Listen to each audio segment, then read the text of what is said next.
ವಿಜಯ್ ಪ್ರಭಾಸ್ ನ್ಯೂಸ್ಗೆ ಸ್ವಾಗತ.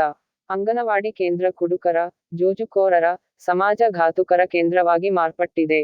ಹರಿಹರ ನಗರದ ಟ್ಯಾಂಕಿ ಬ್ಲಾಕ್ ಕೊಳಚೆ ಪ್ರದೇಶದ ಮಹಾತ್ಮಗಾಂಧಿ ಅಂಗನವಾಡಿ ಕೇಂದ್ರಕ್ಕೆ ಸ್ವಂತ ಕಟ್ಟಡ ನಿರ್ಮಿಸಿದ ನಂತರ ಹಳೆಯ ಅಂಗನವಾಡಿ ವಸಾನದಂಚಿನಲ್ಲಿರುವ ಹಳೆಯ ಕಟ್ಟಡದಲ್ಲಿ ರೋಗದ ತಾಣವಾಗಿದೆ. ಈಗಾಗಲೇ ಗೋಡೆಗಳು ಬಿರುಕು ಬಿಟ್ಟು, ಸಿಮೆಂಟ್ ಗಾರೆ ಉದುರಿ ಇಟ್ಟಿಗೆಗಳು ಹೊರಚಾಚಿಕೊಂಡು ಕರಗುತ್ತಿವೆ. ಕಟ್ಟಡ ಯಾವಾಗ ಕುಸಿಯುತ್ತೋ ಹೇಳಲಾಗುವುದಿಲ್ಲ. ಅಂಗನವಾಡಿ ಕೊಠಡಿಯನ್ನು ಶೈಕ್ಷಣಿಕ ಚಟುವಟಿಕೆಗೆ ಬಳಸದೇ ಇರುವುದರಿಂದ ಅಂಗನವಾಡಿ ಕೇಂದ್ರ ಕುಡುಕರ, ಜೂಜುಕೋರರ, ಸಮಾಜಘಾತುಕರ ಕೇಂದ್ರವಾಗಿ ಪುಂಡಪೋಖರಿಗಳ ಮೋಜು, ಮಸ್ತಿ ಕೇಂದ್ರವಾಗಿ ಮಾರ್ಪಟ್ಟಿದೆ. ಈ ಸಂದರ್ಭದಲ್ಲಿ ಮಾತನಾಡಿದ ಇಸ್ಮಾಯಿಲ್ ಜಬ್ಬಿಯುಲ್ಲಾ ಪಾಳು ಬಿದ್ದಿರುವ ಅಂಗನವಾಡಿ ಕೇಂದ್ರದ ಕೊಠಡಿ ನೆಲಸಮ ಮಾಡಿ, ಇಲ್ಲಿಯ ನಿವಾಸಿಗಳಿಗೆ ರೋಗ ಮುಕ್ತ ವಾತಾವರಣ ನಿರ್ಮಿಸಬೇಕು ಎಂದು ಹಲವು ಬಾರಿ ಅಧಿಕಾರಿಗಳಲ್ಲಿ ಮನವಿ ಮಾಡಿಕೊಂಡರೂ ಇನ್ನೂ ಪ್ರಯೋಜನವಾಗಿಲ್ಲ. ಚರಂಡಿ ಸ್ವಚ್ಛ ಮಾಡಿಲ್ಲ. ಅಂಗನವಾಡಿ ಶಾಲೆ ಮುಂಭಾಗದಲ್ಲಿರುವ ಚರಂಡಿ ಗಿಡಗಂಟಿ, ಹೂಳು ತುಂಬಿಕೊಂಡು ಕೊಳಚೆ ನೀರು ಮುಂದಕ್ಕೆ ಹರಿಯದೆ ಮಡುಗಟ್ಟಿ ನಿಂತಿದ್ದು ದುರ್ನಾತ ಬೀರುತ್ತಿದೆ. ಸೊಳ್ಳೆಗಳ ಕಾಟ ಹೇಳತೀರದಾಗಿದೆ. ಈಗಾಗಲೇ ಕೊರೋನಾ, ಡೆಂಗ್ಯೂ, ಚಿಕೂನ್ ಗುನ್ಯಾದಂತಹ ಸಾಂಕ್ರಾಮಿಕ ರೋಗದಿಂದ ಬಳಲುತ್ತಿರುವ ಜನ ಈ ಚರಂಡಿ ನೋಡಿ ಆತಂಕಗೊಂಡಿದ್ದಾರೆ. ಮಳೆ ಕೂಡ ಸುರಿಯುತ್ತಿದ್ದು ಸಾಂಕ್ರಾಮಿಕ ರೋಗಭೀತಿ ಹೆಚ್ಚಿದೆ. ಕನಿಷ್ಠ ಚರಂಡಿ ಹಳ್ಳೆಯ ಅಂಗನವಾಡಿ ಕಟ್ಟಡ ತೆರವುಗೊಳಿಸಿ ಸ್ವಚ್ಛಗೊಳಿಸಿ ಮಕ್ಕಳ ಆರೋಗ್ಯ ಕಾಪಾಡಬೇಕಿದೆ ಎಂದು ಹೇಳಿದರು. ಸಾಕಷ್ಟು ಸಾರಿ ಈ ಬಗ್ಗೆ ಮನವಿ ಸಲ್ಲಿಸಿದರೂ ಯಾವುದೇ ಪ್ರಯೋಜನವಾಗಿಲ್ಲ. ಅಧಿಕಾರಿಗಳು ಸ್ಥಳಕ್ಕೆ ಬಂದು ವೀಕ್ಷಣೆ ಮಾಡಿದ್ದಾರೆ. ಆದರೆ ಪರಿಹಾರ ಕಲ್ಪಿಸಿಲ್ಲ. ಚರಂಡಿ ನೀರು ಸರಾಗವಾಗಿ ಹರಿದು ಹೋಗದೆ ಇರುವುದರಿಂದ ಸೊಳ್ಳೆ ವಿಪರೀತವಾಗಿದ್ದು ಡೆಂಗಿ, ಕಾಲರಾ ರೋಗ ಹರಡುವ ಕಾರ್ಖಾನೆಗಳಂತಾಗಿವೆ. ಇಲ್ಲಿ ವಾಸಿಸುವ ಪ್ರತಿ ಕುಟುಂಬದ ಚಿಕ್ಕ ಮಕ್ಕಳು, ವೃದ್ಧರು ಒಂದಿಲ್ಲೊಂದು ಕಾಯಿಲೆಯಿಂದ ಬಳಲುವಂತಾಗಿದೆ ಎಂದು ಇಲ್ಲಿನ ನಿವಾಸಿ ಖಾದರ್ ಭಾಷಾ ತಿಳಿಸಿದರು. ಸರ್ಕಾರ ಮಕ್ಕಳ ವಿದ್ಯಾಭ್ಯಾಸಕ್ಕಾಗಿ ಒಳ್ಳೆಯ ಭವಿಷ್ಯಕ್ಕಾಗಿ ಕೋಟಿ ಕೋಟಿ ಹಣ ಸುರಿಯುತ್ತಿದೆ. ಆದರೆ ಅಧಿಕಾರಿಗಳ ಮತ್ತು ರಾಜಕಾರಣಿಗಳ ದಿವ್ಯ ನಿರ್ಲಕ್ಷ್ಯದಿಂದ ಅಂತಹ ಸವಲತ್ತುಗಳಿಂದ ವಿದ್ಯಾರ್ಥಿಗಳು ವಂಚಿತವಾಗುತ್ತಿದ್ದಾರೆ. ವರದಿ ಶೇಖ್ ಅಲ್ತಾಫ್. ವಿಜಯ್ ಪ್ರಭಾಸ್ ನ್ಯೂಸ್ ಹರಿಹರ.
ನಗರಸಭೆಗೆ ಮತ್ತು ತಹಸೀಲ್ದಾರ್ ಆಫೀಸಿಗೆ ಸುಮಾರು ಸಲ ಅರ್ಜಿ ಕೊಟ್ಟಿದ್ದೀವಿ.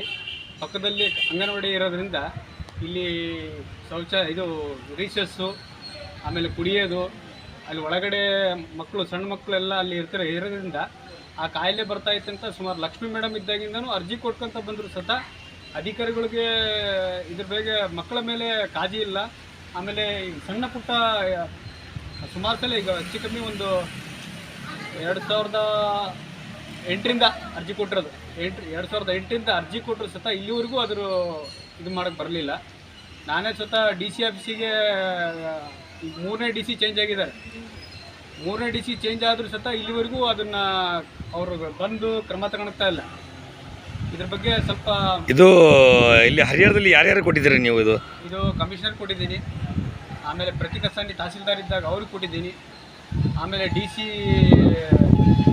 ಇವರಿದ್ರಲ್ಲ ಜಿಲ್ಲಾಧಿಕಾರಿ ಅಂದರೆ ಮಾಲ್ತೇಶ್ ಬೆಳಗಿರಿ ಅವರಿದ್ದ ಕೊಟ್ಟಿದ್ದೀನಿ. ಅದು ಅವರು ಆಗಿದ್ಮೇಲೆ ಇನ್ನೊಬ್ಬರು DC ಇದ್ದರು, ಅವರಿಗೂ ಕೊಟ್ಟಿದ್ದೀನಿ. ಇಲ್ಲಿ ಡ್ರಿಂಕ್ಸ್ ಮಾಡೋರಿಗೆ ಭಾಳ ಅನುಕೂಲ ಆಗಿಬಿಟ್ಟಿದ್ದಲ್ಲ ಇಲ್ಲಿ ಕೂತ್ಕೊಂಡು. ಮತ್ತು ಆ ಬಿಲ್ಡಿಂಗ್ ಹಾಳು ಬಿದ್ದಿರೋದ್ರಿಂದ ಇವ್ರಿಗೆ ಅನುಕೂಲ ಆಗ್ಬಿಟ್ಟಿದೆ. ಇಲ್ಲಿ ಮಕ್ಕಳು ಒಳಗಡೆ ಬಂದು ಸ್ವಲ್ಪ ಒಳಗಡೆ ತೋರಿಸ್ತೀನಿ ನೋಡ್ರಿ. ಆ ಒಳಗಡೆ ಎಲ್ಲ ಎಷ್ಟು ಸ್ಟಾರ್ ತಿಂದು ಕುಡಿದು ಅಲ್ಲಿ ಬಾಟ್ಲು ಬಿದ್ದಿರೋದು ಎಲ್ಲದೂ ತೋರಿಸಿದ್ದೀನಿ. ಸೊ ಹಾಗಾಗಿ ಏನಪ್ಪ ಅಂದರೆ ಇಲ್ಲಿ ಸಣ್ಣ ಮಕ್ಕಳು ಇರೋದ್ರಿಂದ ಅನೈತಿಕ ಕಾಯಿಲೆ ಹುಟ್ಟಿ ಆಮೇಲೆ ಏನಾರು ಒಂದು ಸಮಸ್ಯೆ ಆಮೇಲೆ ಡೊಂಗಿ ಜ್ವರ ಅಂತ ಬಂದಿದೆ. ಸೊ ಹಾಗಾಗಿ ನೀವು ಅಧಿಕಾರಿಗಳು ಗಮನ ವಹಿಸಿ ಆದಷ್ಟು ಜಲ್ದಿ ಇದು ತೆರವುಗೊಳಿಸಿ ಕ್ಲಿಯರ್ ಮಾಡಿಕೊಟ್ರೆ ಭಾಳ ಒಳ್ಳೆಯದಾಗುತ್ತೆ. Thank you sir.